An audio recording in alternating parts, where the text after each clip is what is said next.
expressed on this program are not those of intellectualradio.com, its subsidiaries, or sponsors.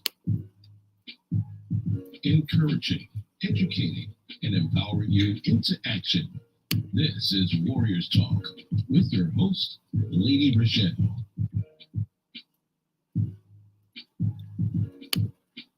Hello. Welcome to Warriors Talk with author and founder Lady ReShell, where we move away from awareness towards action. It's Health and Wellness Monday, and our topic for today is what to do when the woman in your life has breast cancer. We are live on Intellectual Radio. We just heard from The Drive at 5 with Roman. Keep it locked right here on Intellectual Radio and allow us to feed your brain. On the last episode of Warriors Talk, Rizal and I talked about what are some things that you believe about relationships that you no longer do? Head on over to YouTube and type in Intellectual Radio. Stay connected for any episodes you may have missed. The quote of the day is, "You may be disease-free, but you are not diseased." Here are your trending topics for today. According to CNN, women in the United States are expected to live nearly 6 years longer than men, as disparities in deaths from COVID-19 and drug overdoses drive life expectancies gap to the widest it's been in decades. Overall, life expectancy in the United States fell more than 2.5 years since the start of the pandemic, down to 76.1 years in 2021, according to the data from the United States Center for Disease Control and Prevention, that is.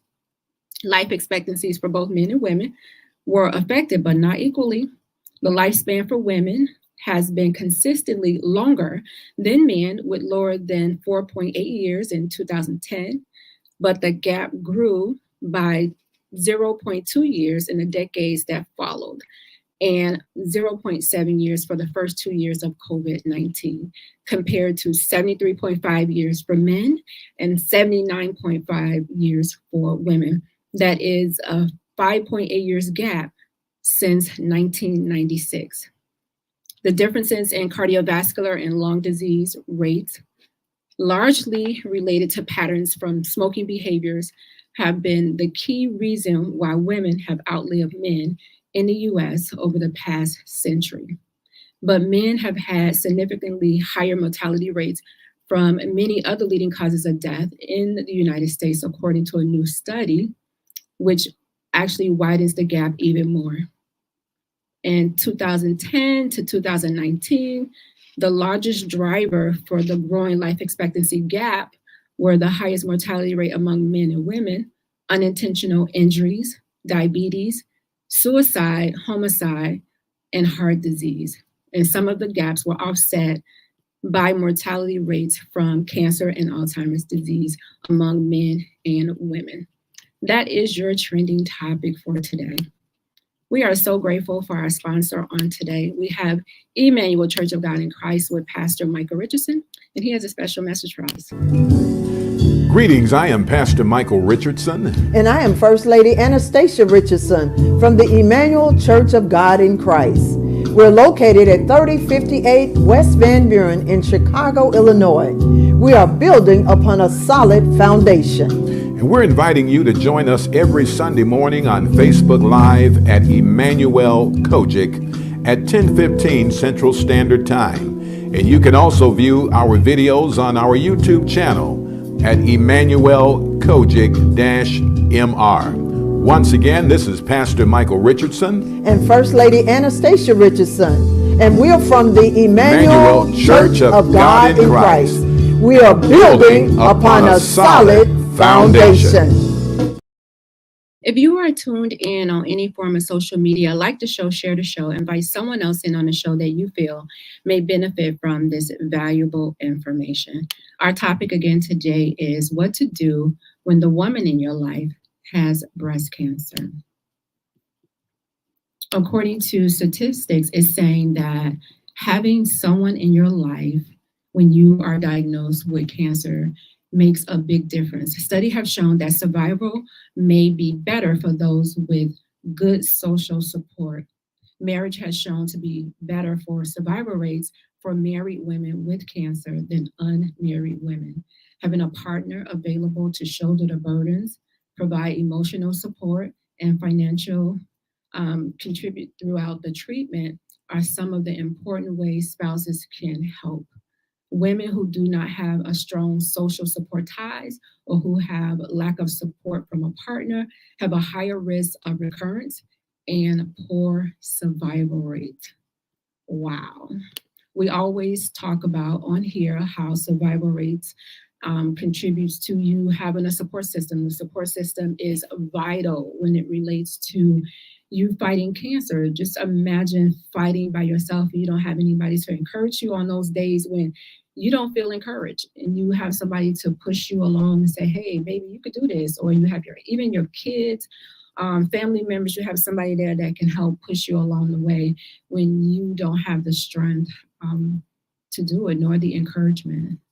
So your survival, your support team play a vital role when it comes to you surviving cancer. And the research is there giving you the proof.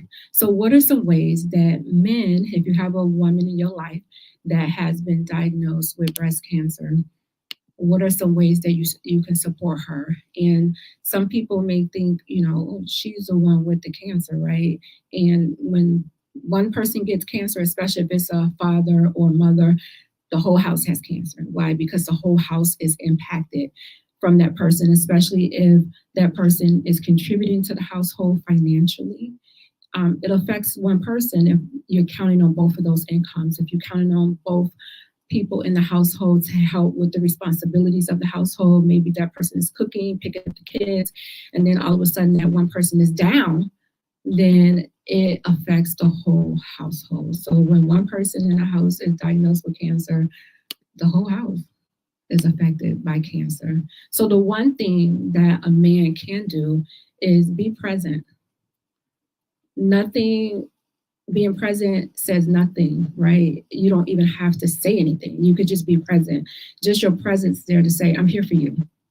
And nothing is being more there for that person than your presence, being there for the doctor's appointments, and the woman not having to repeat everything that the doctor just told her. Because as soon as she get home, he's going to say, what? Babe, what they say? He's like, oh my God. Like, she probably didn't even hear half of what the doctor said, first of all. And then to get home to try to remember what the doctor said and try to repeat it to that person versus you being there. So accompanying her to her doctor's appointments shows her that you care, and it also gives you an opportunity to get that firsthand update about what she's going through. If you have any questions, that's your chance to ask the doctor, like, what's going on, because she may not be giving you all of the information because she may be exhausted. So you can create your own list of questions and concerns to ask the doctor about what's going on with your partner's diagnosis. So it's important for you to be there, be present, and being present doesn't necessarily mean that you have all the answers. It doesn't mean that you have to fix it, because we know that men are what? Fixers. Men are fixers. So if it's something that's going on, they try to figure out how to fix it. And then if they can't, and it frustrates them that, okay, wait a minute, she has this cancer diagnosis. The doctor said the cancer is here. And all we got to do is take it out. She can get on about her life. They're fixers. And if it's something that they can't fix, then it makes them feel frustrated. It makes them feel like, hey, I'm not able to come to my woman's aid. And this is something that they cannot fix, right? It's just that their presence, their support makes all the difference. Hey, Deonde and Jakina, thank you for tuning in. I appreciate it. So the next thing that a man can do for his woman or his wife when she's going through a cancer diagnosis is to make sure that they are communicating with each other. This is going to be so vital while they're going through the cancer diagnosis. So it says very often in an attempt to reassure your loved one, sometimes we'll say things like, oh, don't worry, it's going to be okay. And it's like, no, it's not. Like, right, we don't know what's going to happen. I got to go through this treatment and we don't know how my body is going to react to this treatment. So sometimes we don't like to hear, don't worry, it's going to be fine. Husbands may better support their wives by providing a listening ear. Tell me more. What's going on there? How are you feeling?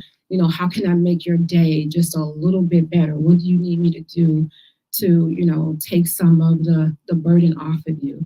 And it could be little things. It could be, okay, get the kids from school, order dinner. Now you don't necessarily have to cook it, order us dinner, like little things that the husband can do just to take some of the burden off of women. Because as you know, with women, we try to do everything. We taking care of everybody in the house, and we leaving ourselves for the last person that we take care of. So for us not to be able to do those things, it really makes us feel like, we're not doing our job. We're not, and with this sickness, we're not competent to do our job. And so we feel like, oh, wow. Especially if they say, oh, well, we can bring somebody in to clean. You're like, what? I could do it myself. And knowing that you're not able to do it because of what you're going through. So sometimes as women, we have to learn how to accept help and sit back and allow somebody else to step in to do those things so that you can concentrate on healing and getting back on your feet. So the emotional part is so important when it comes to the communication with the man and the woman. Communicating your fears about what's happening to the woman, to her body. It's going to be so many different changes going on with her body that you're going to find it really difficult to talk about those feelings. And men, a lot of times they don't have outlets, right? They don't have an outlet to go to say, hey, my wife is going through breast cancer, and this is what the doctor is telling her. The doctor's telling her she's going to lose body parts, she's about to lose her hair, she's going to lose weight, and all these different things going on. Like, a lot of men don't want to do that. They have pride, and they're like, a woman is like eye candy for them. So to not be able to, parade her on his arm, and you gotta now, people looking, they asking questions like, what's going on with her? Why she don't have no hair? It's like, it's a lot. It's like the man is taking a hit, and so they don't have anywhere to go to release that. And they should. You shouldn't have to sit with all of that on you. Go and get you some help. Go and talk to somebody. You don't have to keep that on you. But the one thing you can do is communicate with your partner. Your partner's right there. Everything that you're feeling, everything that she's feeling, you guys should be able to talk about it and release it. Even the worst fears, release it, get it out, so that you guys can be on the same page and move forward. So the next thing that a man could do is prepare yourself. One of the important things that a husband can do about his wife diagnosis is to quickly educate yourself about cancer, the type of cancer that she has, the stage that she has, the grade that she has, what type of treatment is she taking, what are the side effects are going to happen because of this treatment, what kind of mood swings she's going to be in, what days is she going to have some days where she's going to be up, she's going to be down, like how is her body's going to recover, she's going to be fatigued. There are a lot of different websites out here that you can go to. I would say go to the ones that have the .org 9 times out of 10, or even ask the doctor what type of websites can you go to get this information so that you can better equip yourself on how to help her while she's going through this. And then you can kind of understand what's happening with her, because there are going to be so many things happening that she doesn't even understand, that she really probably is not going to have time to process it until she is like halfway through the cancer treatment. Because believe me, they're going to push her along that treatment so fast. You may have your wife may be going through a lumpectomy. She may go through a mastectomy. She may have to go through reconstructive surgery. And a lumpectomy is when they remove cancerous tissues from your breast. So she may have to go through that. She may have to go through a mastectomy where they removing the breast tissue and everything up there all together, and you're left with just your chest walls. Like, you have to be able to get ready to look at her in that way, like prepare yourself to say, okay, what is she going to look like after this? And she has to deal with that too. She has to deal with her having to see herself with the lumpectomy or with the mastectomy. She has to prepare herself to shock, seeing herself for the first time and saying, oh my God, is he still going to find me sexy after, I cut my breast off? Like, is he still going to find me sexy with these implants? If he's still going to find me sexy because I got, a lumpectomy, now one breast is uneven. Like, you have to prepare yourself for it. So when you first see it, you're not shocked. Like, you're the first time you see it, you're not expressing it in a way that made make that person feel like, oh, they're less sexy, or you're not attracted to them. So prepare yourself for what it is that you're going to see, and the only way you're going to do that is if you're getting that information. Hey, Sharon. Sharon says, I agree, education in this diagnosis is very important and also very supportive. Yes, that's the best thing that you can do is you have a partner that's out there. They're researching, they're giving you information on, babe, hey, I found this out. And if you do this, it's going to make you feel this way. Or just in the information that the doctor's giving you, that he's researching the information, like, babe, I support that information. Yeah, you should do this because, according to the studies, this is what they're saying. Like, instead of just going along with everything that the doctors are saying, you just don't have no input. You don't have nothing to say. You just there. It's like, well, why are you even here if you don't have anything to say? It's like, come on, you want to know that the decisions that you are making for your life are going to be beneficial because they're life changing, and to have your partner agree with you, it gives you a sense of confidence, a sense of reassurance that, okay, I'm going in the right directions. Hey, Red. Deontay said Gilda's Club Chicago has a good program for men and women. So you guys need to check that program out. If you're going through breast cancer, suggest a program to your husband. Pull it up. Don't just send him to the program by himself. Like, this should be something that the two of you are doing together.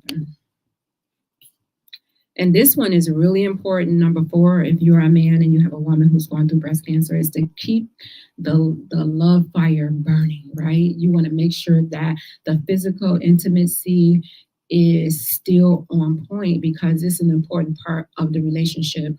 And especially women who have underwent a mastectomy, they may feel insecure about them being feminine now that they don't have any breasts. They may have a low libido during periods. And I heard this man explaining about his wife. I'm supporting his wife going through breast cancer. And he said that a woman, you're born female and you're born with breasts, but it doesn't, just because you have the breast removed, it doesn't take away from you being a woman, right? And you think about women or females that have babies and the women that can't have babies, it doesn't take away, it doesn't make them less of a woman because they're not able to give birth to a baby, right? They're still a woman, just for some reason they're not able to give birth. So you don't have breasts, but you're still a woman. So you have to, I want to say take the good with the bad, but I really don't like that saying, but you have to look at it in a really different way when it comes to that, because this is such a delicate subject. It says it's not uncommon for the woman to express to her husband that she feels some type of way and that their intimacy, it can be affected, right? It can be affected. Breast cancer doesn't mean that your sexual relationship has to be doomed, that it has to go away. It's just a hump that you have to get over, but you have to be strategic while you're trying to get over it. If you lose that intimacy while you're going through the breast cancer journey, then it's going to be hard to try to connect afterwards. So if you're feeling in a good mood, you check and see how she's feeling. And it's going to seem like a lot of times you feel like you're reassuring her about how she feels and how she looks. Because we know you could lose your hair, you go bald, you could lose your fingernails, your toenails, your skin can turn dark, you can lose weight, you can gain weight. Like, there's so many things that go on with a cancer diagnosis and chemo. Some people, they have issues with their teeth, they lose teeth. Like, you have neuropathy, you have lymphedema, so you may have periods to where it almost feel like you have arthritis, to where you have these spells to where you can't even move your hands or your feet, right? They just kind of cripple up on you until they decide to release themselves. You may have lymphedema to where you have one big arm and one little arm, and it looks like, the one arm is really swollen, or like you've been lifting weights on that arm. And, it's a change too, because when you go to buy clothes, you have to make sure you buy something that's not tight enough that's going to be really tight on that arm to where, or you don't want to wear that, or your arms out because you got this big arm and this little arm. So it can really mess with your image, right? It can really mess with your self-esteem when you, especially if you were, nice fit before and, you cared about your looks. And then now all of a sudden you're having to embrace what they call this new normal. And the new normal is a person you really don't even recognize. You're like, who is this? You look in the mirror. Yeah, and even though your hair has grown back and your eyebrows have grown back, it's like, you look like a totally different person. And you have to learn how to embrace that person in the mirror. So during sexual intimacy, encourage her and tell her, what you appreciate about what she went through. Talk about the scars on her body. Teach her to respect the scars on her body and to care for her body, even if she had to get like implants. And we know some women get implants, and you have to go through, because when you get your breast removed, they take the nipple too, because cancer may have been in the nipple, right? So they have to take that nipple off. And so she may have to either get skin graft to where they have to recreate the nipple, or she may have to get a tattoo nipple. So, and if she was a person who got aroused by her breasts and now she has these implants, so now she can't even get aroused in that way. So, I mean, trust me, it does. Breast cancer takes away a lot. I mean, you still left with your life, but it takes away a lot, and you have to work really hard to try to not let it take over. So you have to help and encourage each other to explore other ways to be intimate when it comes to your body. Take the pressure off of her thinking that, she's not enough now that she's, been through this horrific ordeal. If she's not ready to be intimate, again, find other ways to do it. It's other ways that you could be intimate. You just have to be creative. She may be experiencing pain with intercourse, a decrease in her libido. Sometimes they say with chemo, it makes the woman drier. So you may have to use other things to, compensate for that. And your libido may be like 0. And he's fussing like, oh, she don't never want to do it. And he's like, dude, I do, but I don't. And it could have to do with the libido. It have to do with her body image and the challenges that she faced just because it was impacted by her sexuality was impacted by the cancer diagnosis. So it's not that she doesn't want to do it. It's just that she may not be feeling sexy enough to even look at herself without clothes on. So she is definitely not about to show you, so it's a lot of things that could be going on in her mind. And this is why I think it's important for, if you have a husband or a guy in your life, they should be there from the beginning. Like, don't leave them out. If you leave them out of the appointments, then you come home and you have no breast, they like, what is, who agreed to this? Like, don't do that. Like, you have to bring them in from the beginning. And I say the beginning because if they're not going to be there, then you want them to leave at the beginning. And that way you don't have to worry about them leaving in the middle. And then you adding to what you're already going through. So it would be better if you just bring them in on the beginning. Hey, I got to go get this mammogram. You want to come with me to get the mammogram? I need you here for support. Bring them in on the mammogram so they can see what's going on. So if the doctor say, hey, we looked at the mammogram and we need to do a biopsy, he's right there while they doing the biopsy.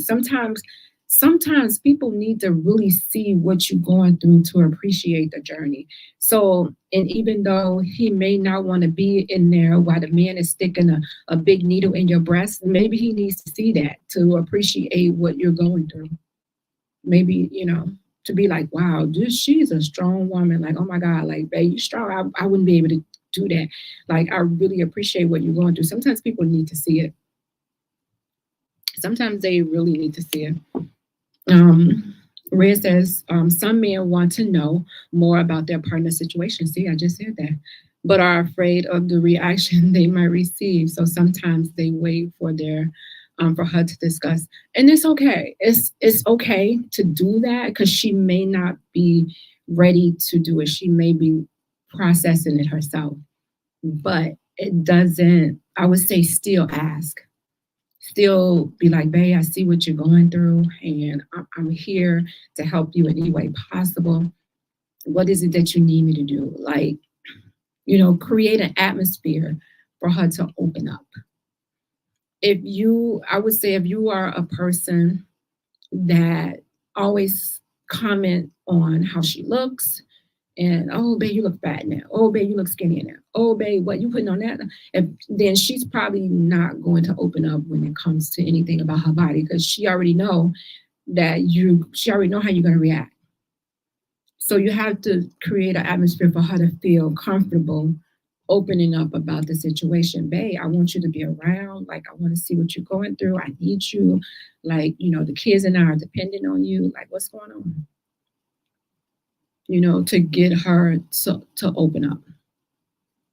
And it's a way to get her to open up, but you got to try to figure out, what wall does she have? Why is this wall up? And it could be shame too. It could be on her part. It could be, wow, how did I let this happen? How did I not? And let me just say this, there is nothing you can do to prevent breast cancer. Let's just put that out there. Because if it was, they wouldn't be telling us to practice early detection. So there's nothing that you can do. I don't care what they tell you. Oh, eat this, eat that, eat this. And you ain't heard nobody. You ain't seen nobody. And if you did, they're not putting it out there, and they're not living long enough to say it, because if they claiming it's secure, the next thing you know, they're floating. So right now, according to statistics, according to research, there's no cure for breast cancer. So they saying practice early detection. So it may be on her part some sort of shame, like, oh my God, why didn't I catch this early? Why did I let this happen to me? Like, what did I do to cause this to happen?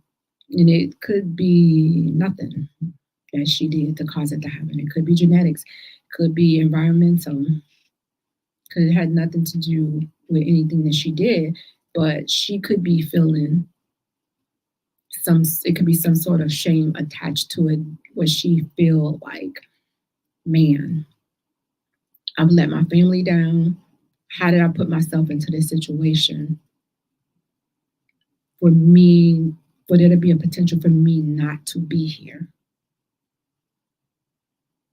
So she could be all of that. It could be so much that comes along with thinking about cancer.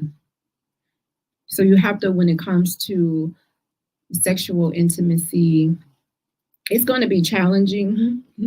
I would say if you had a heavy intimacy, heavy sex life, then try to keep that same thing going throughout the treatment. Like, even if she's like, oh God, I'm not in the mood, like, whenever she's in the mood, okay, bam, let's go. Like, if you keep it the same and she has the energy to do it, then I would say try to keep it the same throughout the treatment. I've heard of women doing it and throughout the treatment with no issues and no breaks. So I know that it can be done. You just have to know your partner and know how to approach the partner to get it done, so that both of y'all needs would be met. So another thing that a man can do if his woman is diagnosed with breast cancer is to make sure that you give yourself a break too, because it's going to be so stressful for you, and it's impossible for you to do everything, right? So you need a break. You need to recharge yourself. So occasionally, if some friends ask, can they help? Let them help. Solicit people for help, people that you know that are going to come through. Solicit their help. If they offer the help, don't say no, because you need to recharge yourself. You need to be there for your partner And the last thing you need to do is to become sick in the process. And now she's like, oh my God, like what happened to him? Now he's not here for me. Who's going to be there for the kids? So make sure that you're eating properly, you're getting some exercise, you're getting enough sleep. It's important for you to take time for yourself, for you to spend some time with some friends and not feel guilty that you're taking time for yourself. Because you're going to be overwhelmed with everything that's going on. So allow family and friends to come in and to help you so that you will be able to be refreshed when you're taking care of that person. And then you're not, because you may have the tendency to be like snappy or, quick tempered, and you may not mean it, but it's just like, and it may not be something that the person has done, but it's just that you're tired, you're overwhelmed, and you're doing this by yourself, and it's a big job. So make sure that you're taking time for yourself. Number 6, don't make her feel like, oh, she has to be positive all the time.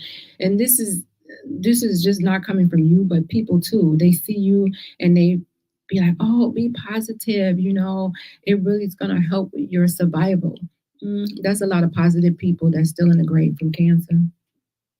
So yeah, being positive will help you to have a good quality of life sometimes.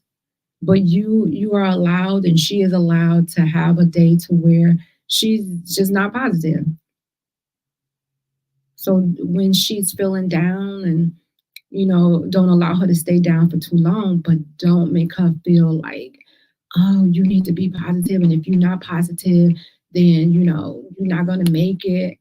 Like, because what this does is going to prevent her from opening up and expressing her feelings to you. So validate her feelings. Be like, wow, I hear you. Yeah, it does seem that way.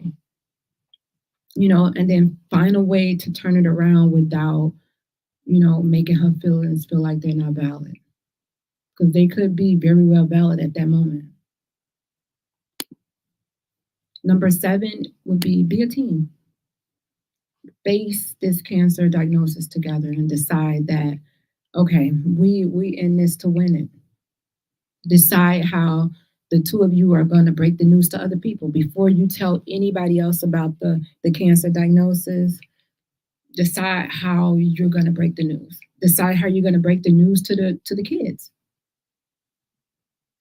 Make it a team effort. Check with each other. Be on the same page. So when someone comes to you and they ask, you're on the same page, or refer them to your husband so that you won't have to answer all of these questions, or you won't have to be repeating the same things over and over again. Make, he could be the central point of contact, or you can appoint somebody else to be the central point of contact to where they can answer all the questions, and you won't have to be finding yourself saying the same thing over and over. And that comes with, get other people to help you. Get other people to come in. And if somebody say, hey, I want to do something for you, what do you need me to do? Don't do that. Don't say, what do you need me to do if you're trying to offer to help somebody. Instead, say, hey, I'm going to have dinner delivered to your house tonight at 8:00. Then that way I don't have to be sitting there like, oh, what I want them to do. Oh, that may be too much. I don't want them to do that. Maybe no. If you're offering to help somebody, then give them a definite. I'm going to pick the kids up from school today. So then exactly how you're helping that person, because they may not get back to you. They may say, oh, well, you can get back to me when you think about it. They may not even get back to you. Because they're going to have a lot of things going on, so they may not even get back to you to let you know how you can help them. So instead, find practical ways that you can help someone who's dealing with a cancer diagnosis. And that way you're relieving the husband and you're relieving the wife. You're giving them both some space and some time to rejuvenate, or even some time together. Listen to your partner without judgment. A lot of times when we listen to people, before Before we listen to respond, before they can even get done saying what they have to say, we already respond. And it's like, did you hear me? Like, listen to your partner. It can be, oh God, it can be distressing listening to them. They may feel at their lowest and they're talking to you and you're just like, oh wow. But listen, and then acknowledge that you heard them. Like, repeat back what they said. Avoid distractions while you're talking to them, right? To turn off your phone, turn down the TV, send the kids in their room. And then really listen to them, nod your head, ask questions, but allow them to say what it is that they want to say. And then check back in with them and repeat and summarize. Okay, so, I heard you say, just to make sure that we are on the same page.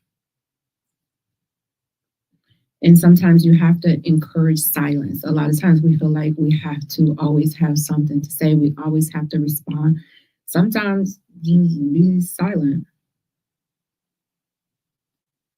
Sometimes silent, as they say, silent is golden. Sometimes just be silent. Everything does not warrant a response.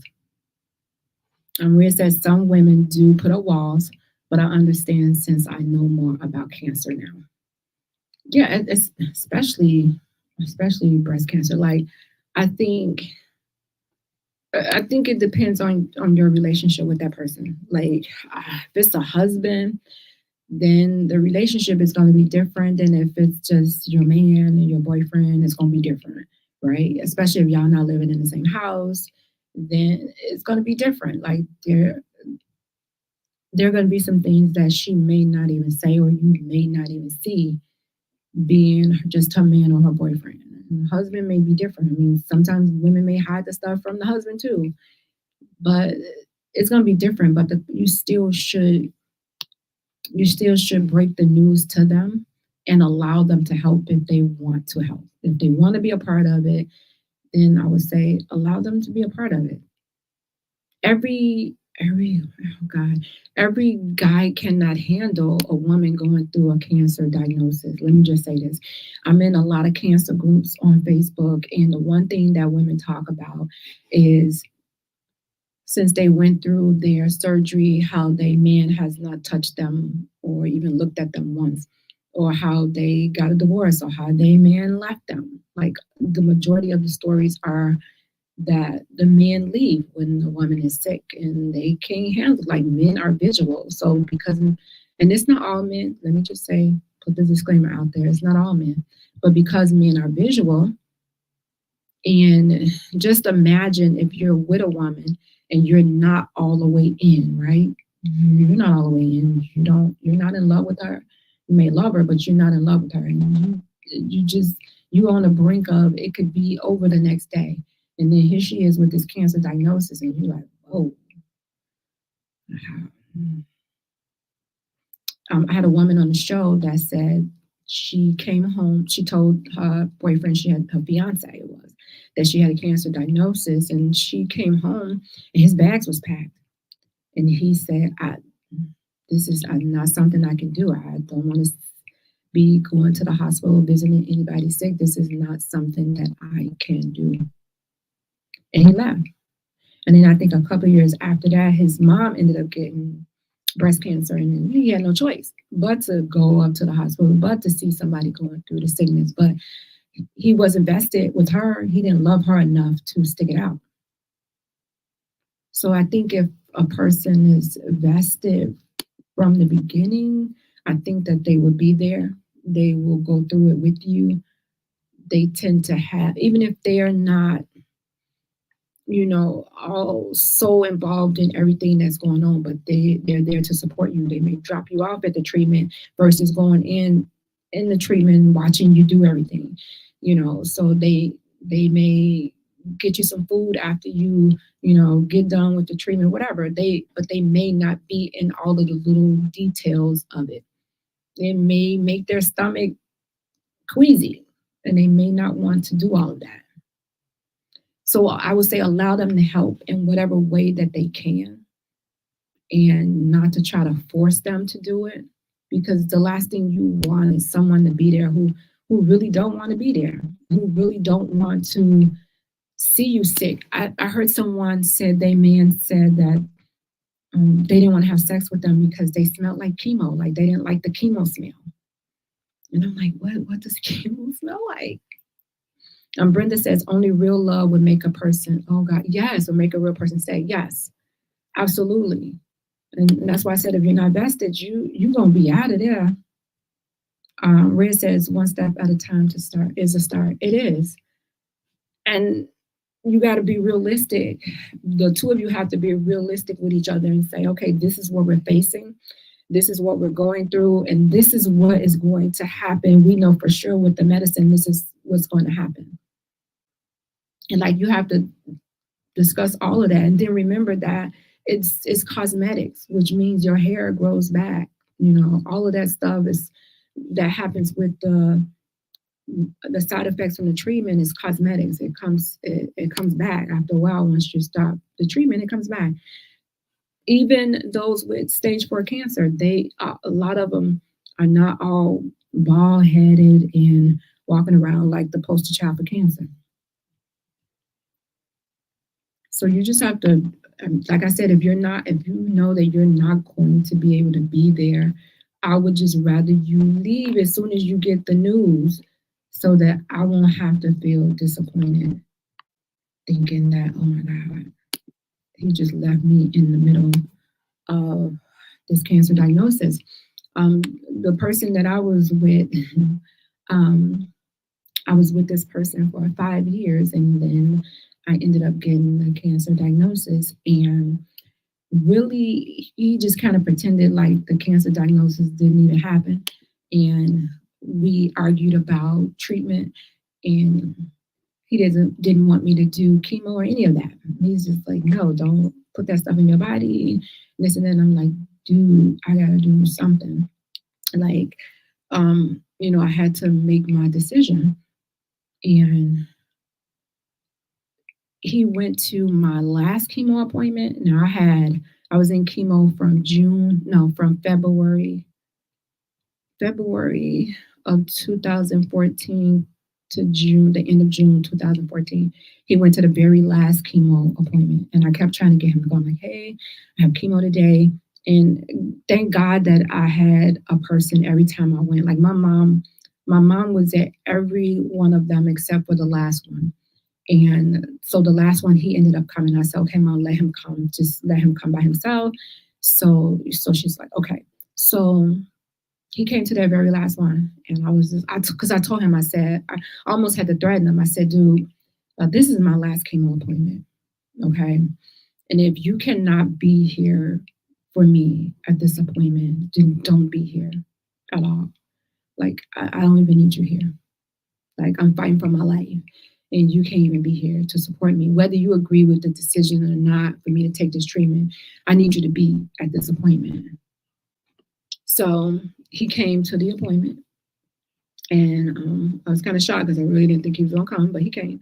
And that was the end of that. He didn't come to my surgery. I had surgery, and he didn't come to my surgery. I had 33 rounds of radiation, didn't come to none of that. I was like, okay. So once all of that happened, I kind of knew where I stood with him. And so I just made the decision that this is not somebody who had my back. This is not somebody who really even cares about if I'm really here or not. So I just decided to remove myself from him. And that's what I did. And I haven't regretted it, because I felt like at the one time that I need you to be here, you have to understand, going through a cancer diagnosis, it could bring you closer. It could bring you so close to a person, right? This is a time for y'all to be so close because you're at your most vulnerable, right? You're facing death, and that man is facing losing you. And so if that doesn't bring you together in a way that you guys could be just tighter than tight, then something's wrong. And so I had to make a decision to, like, no, this is not a person that I want to be with in the future. So many people think about fertility, right? When you're going through a cancer diagnosis, sometimes they will rush you through treatment to where you don't even have time to think about fertility. So breast cancer treatment will affect a woman's ability to give birth in the future. I remember my doctor asking me before I took my chemo, she says, "Hey, do you want to have any more kids?" And I said, "No, why?" She said, "Because the chemo we're going to give you, you're not going to be able to have any more kids. So if you're done having kids, then this is the chemo we're going to use." I was like, "I'm done having kids." And so a lot of times they rush women, especially I think the ones who may be at stage 4, maybe stage 3, they kind of rush you into treatment. And then you don't really have a conversation about fertility. And you don't even get to have the conversation if you marry with your husband, say, "Okay, babe, do we want to preserve some of our eggs, and what do we want to do?" Sometimes you don't even have the time. Sometimes you don't even have the money to do it, and that could break up a relationship as well, because you want to have kids. You and your husband talked about it, and then all of a sudden, now I got this cancer diagnosis. I can't even have kids. Brenda said, "Good for you." Wow, I think a lot of these young girls need to hear that.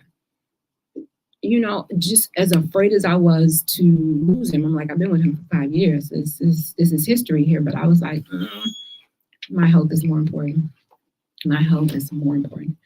Deontay said, "I didn't realize how fresh your treatments were when we met." Oh yeah, I was fresh out of treatment when we met. To be for Warriors in Pink. She says, "Wow, we have been through a lot. We have." I was like fresh out of treatment when I went for the Warrior in Pink, and once I got out of treatment, I just full speed ahead. Like, okay, I am ready to be an advocate, a voice. Like, let's do this. Like, I want to be able to share my journey with individuals so that they know that, you don't, even if you have a cancer diagnosis, you don't have to just sit down and die. It's not a death sentence for everyone. Let me just say that. It's not a death sentence for everyone. So keep going.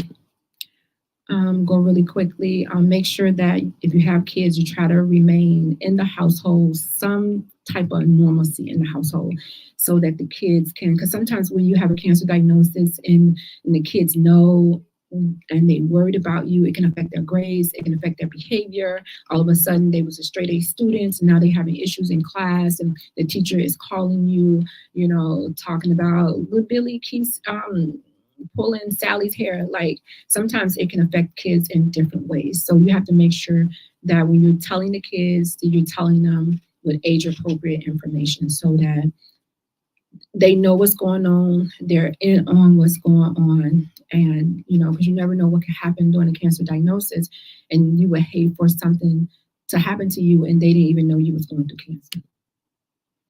So be her advocate. Go to the doctor, take your list, write it down, ask questions. If you and her have a conversation about something, write it down, a concern to the doctor, and then encourage her to be her own advocate as well.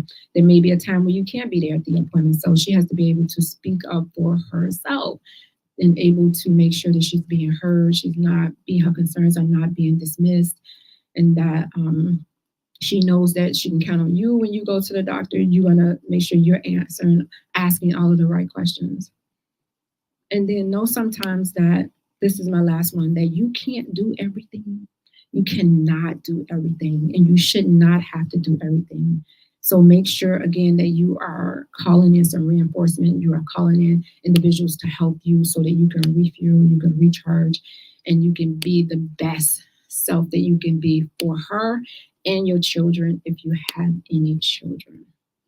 All right, you guys, we talked about what you can do if your woman has breast cancer, the woman in your life has breast cancer. My last sponsor is Gloria Dotson with Mary Kay, and she is catering to all of your beauty needs from head to toe. You can go to marykay.com/GOTSON. These are my words of wisdom. Cancer cannot cripple love. It cannot shadow hope. It cannot conquer the spirit. Coming up next at 7 p.m. right here on Intellectual Radio is The People Show with Mark Wallace and Charles Thomas. Join me next Monday right here on Intellectual Radio at 6 p.m. As always, thank you for tuning in to Warriors Talk with author and founder Lady ReShell, where we are changing lives one warrior at a time. Thank you for listening to this week's edition of Warriors Talk with Lady ReShell. To find out more about Warriors Talk, follow at Warriors Talk, the number 1, on all social media outlets, and Warriors Talk with Lady ReShell on YouTube. Please join us next week and every Monday evening at 6 p.m. Central Standard Time on intellectualradio.com for Warriors Talk with Lady ReShell, where we encourage, educate, and empower you into action.